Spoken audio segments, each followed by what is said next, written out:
नमस्कार, आदाब। मैं हूं मोहम्मद इमरान। सऊदी अरब और पाकिस्तान के बीच हुए समझौते को लेकर भारत में तरह तरह की चर्चाएं होने लगी हैं, जबकि विदेश मंत्रालय अभी अध्ययन कर रहा है। इस सब के बीच सवाल उठता है कि क्या भारत और सऊदी अरब के बीच संबंधों पर असर पड़ेगा। इसका ठोस जवाब फिलहाल नहीं दिया जा सकता। कई सवाल हैं। सऊदी अरब ने अचानक भारत के दुश्मन देश से ऐसी डील क्यों की? ये भारत के लिए कितना बड़ा झटका है? पाकिस्तान को इससे क्या फायदा होने वाला है?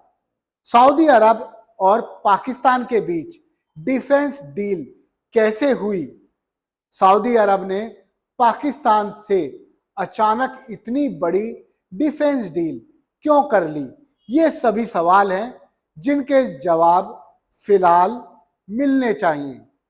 सऊदी अरब के साथ डील होने से पाकिस्तान को क्या फायदा होने वाला है, इस सब पर हम बताएंगे विस्तार से। आप वीडियो को आखिरी तक देखिए। सऊदी अरब और पाकिस्तान की ये डील भारत के लिए एक बड़ा झटका साबित हो सकती है। ये सभी सवाल तो उठ ही रहे हैं कि इसके बीच सवाल ये भी है कि यदि भारत पाकिस्तान के बीच जंग हुई तो सऊदी अरब किसका साथ देगा? चलिए समझते हैं। सऊदी अरब के क्राउन प्रिंस मोहम्मद बिन सलमान और पाकिस्तानी प्रधानमंत्री शहबाज शरीफ के बीच 17 सितंबर को एक अहम डिफेंस डील पर हस्ताक्षर किए गए। इसके तहत अब दोनों देश किसी एक देश पर हमला होने पर दूसरे पर भी हमला माना जाएगा। जरूरत पड़ने पर पाकिस्तान के परमाणु हथियार का भी इस्तेमाल हो सकेगा। ये डील ऑपरेशन सिंदूर से 133वें दिन और कतर पर इजराइल के एयर स्ट्राइक से 9वें दिन हुई है। जानकारों का मानना है कि इस डील का सबसे ज्यादा असर भारत और इजराइल पर होने वाला है। एक एक कर सभी सवालों के जवाब अब मैं आपको देता हूं। पहला सवाल, सऊदी अरब और पाकिस्तान के बीच डिफेंस डील आखिर कैसे हो गई? जवाब, शहबाज शरीफ को सऊदी अरब के क्राउन प्रिंस मोहम्मद बिन सलमान ने न्योता भेजा था। यानी इस डील की पहले ही सऊदी अरब ने तैयारी कर रखी थी। सऊदी की जल्दबाजी के पीछे मिडल ईस्ट के मौजूदा हालात हैं। 8 से 10 सितंबर के बीच महज 72 घंटे में इजराइल ने 6 इस्लामिक देशों पर हमले किए। इसमें 200 से ज्यादा लोग मारे गए, 1000 से ज्यादा लोग घायल हो गए। रेड लाइन क्रॉस उस वक्त हुई जब इजराइल ने कतर की राजधानी दोहा पर हवाई हमले किए। कतर में अमेरिका का सबसे बड़ा मिडल ईस्ट वाला बेस बना हुआ है, जहां अमेरिका अपनी सेना को ठहराता है और अपने हथियार रखता है। इजराइल के इन हमलों के बाद 15-16 सितंबर को दुनिया भर के 50 से ज्यादा इस्लामिक देशों ने इमरजेंसी मीटिंग बुलाई। इसमें इजराइल का मुकाबला करने के लिए यूरोपियन देशों के सैन्य संगठन नाटो की तर्ज पर इस्लामिक नाटो बनाने के प्रस्ताव पर चर्चा हुई। ईरानी सेना के पूर्व चीफ मोहसिन रजाई के मुताबिक इजराइल का अगला निशाना सऊदी अरब, इराक और तुर्की हो सकते हैं। ऑर्गेनाइजेशन ऑफ इस्लामिक कोऑपरेशन यानी IOC की बैठक के अगले दिन ही सऊदी अरब और पाकिस्तान में म्यूचुअल डिफेंस एग्रीमेंट हुआ। इसमें कहा गया कि यह समझौता दोनों देशों के बीच 8 दशकों तक साझेदारी, डिफेंस मामलों में सहयोग, भाईचारे और इस्लामिक एकजुटता पर आधारित है। समझौते का लक्ष्य दोनों देशों की सुरक्षा और किसी भी हमले के खिलाफ एकजुट होना है। दोनों देशों में से किसी पर भी हमला होता है तो दोनों देशों पर हमला माना जाएगा। एक न्यूज एजेंसी का दावा है कि सऊदी अरब ने एक न्यूज एजेंसी का दावा है कि सऊदी अरब के एक सीनियर अफसर से पूछे जाने पर पता चला कि पाकिस्तान न्यूक्लियर शील्ड भी सऊदी अरब को देने वाला है। इस पर ऑफिसर का कहना था कि एक व्यापक डिफेंस डील हुई है जिसमें सभी तरह के हथियार शामिल हैं। सवाल दूसरा है, सऊदी अरब ने पाकिस्तान से अचानक इतनी बड़ी डील क्यों की? यह भी सवाल उठ रहा है। इसके पीछे 2 बड़ी वजह है। अमेरिका की सुरक्षा की गारंटी पर अब अरब देशों को भरोसा बिल्कुल नहीं रहा है।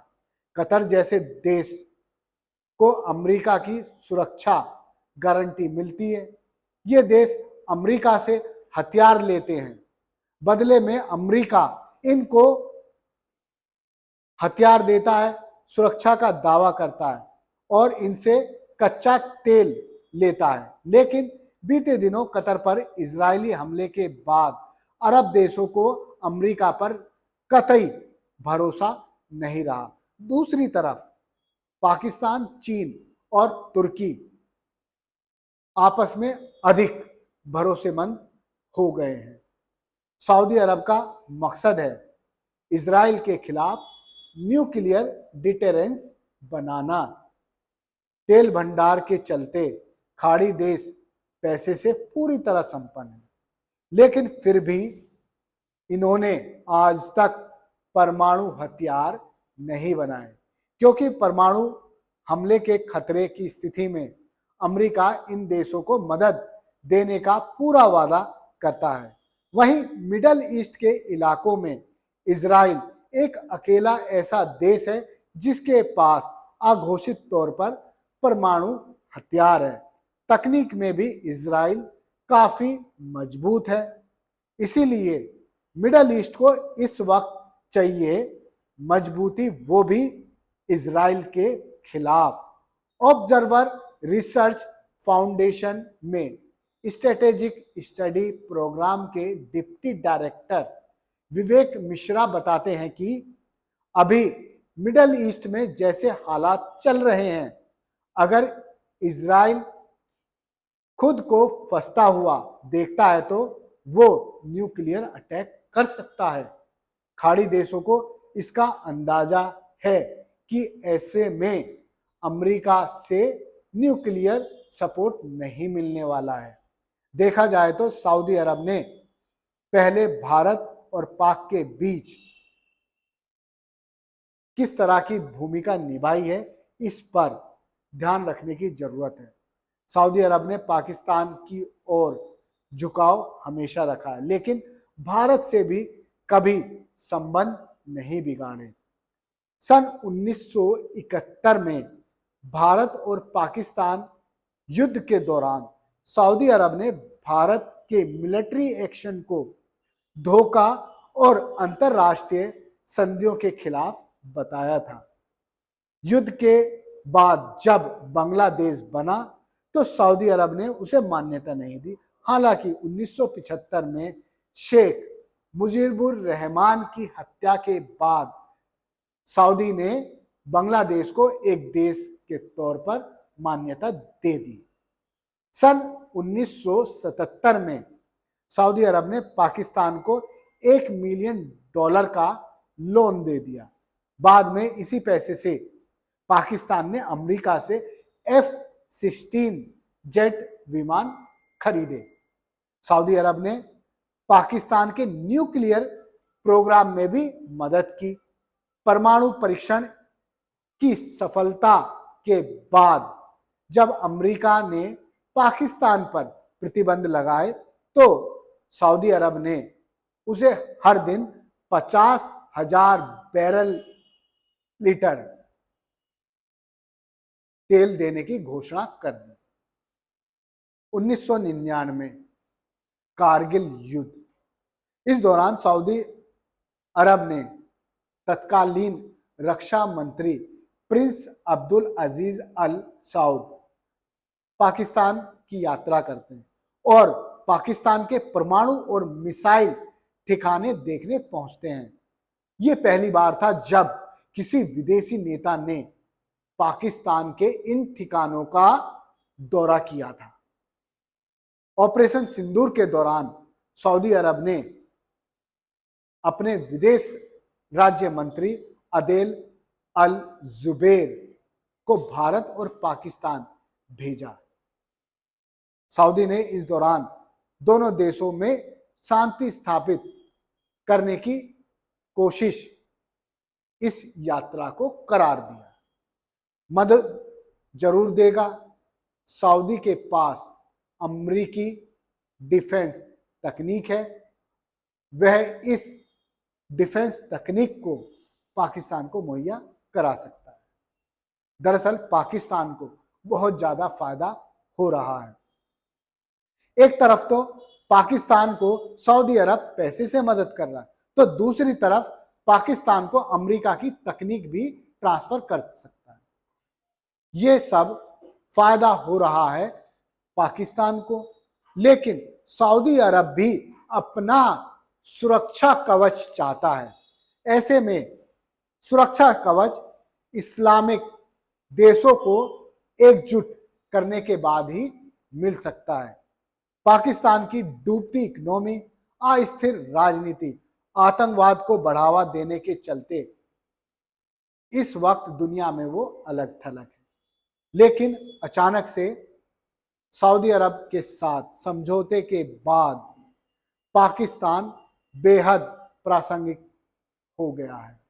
दक्षिण एशिया के जियोपॉलिटिकल एक्सपर्ट माइकल ने अपने एक्स पर लिखा है, पाकिस्तान ने ये डिफेंस डील उस देश से की है जो भारत का सबसे बड़ा पार्टनर है। भले ही इस समझौते का मतलब ये नहीं कि भारत अब पाकिस्तान पर हमला नहीं कर सकता, लेकिन अब इस इलाके में तीन बड़ी ताकतें हैं, चीन, तुर्की और पाकिस्तान। ये तीनों एक साथ आ गए हैं। भारत चीन के साथ भी संबंध सुधारने की ओर बढ़ रहा है, लेकिन आगे क्या होगा इसको नहीं कहा जा सकता। यदि पाकिस्तान पर हमला तो मानो सऊदी अरब पर हमला। यह डील पाकिस्तान के लिए बेहद फायदेमंद होने वाली है और भारत पर इसका क्या असर पड़ेगा ये अभी कहना जल्दबाजी होगा। धन्यवाद। आप देखते रहिए जय हिंद जनाब। चैनल को लाइक और सब्सक्राइब करना ना भूलें। जय हिंद।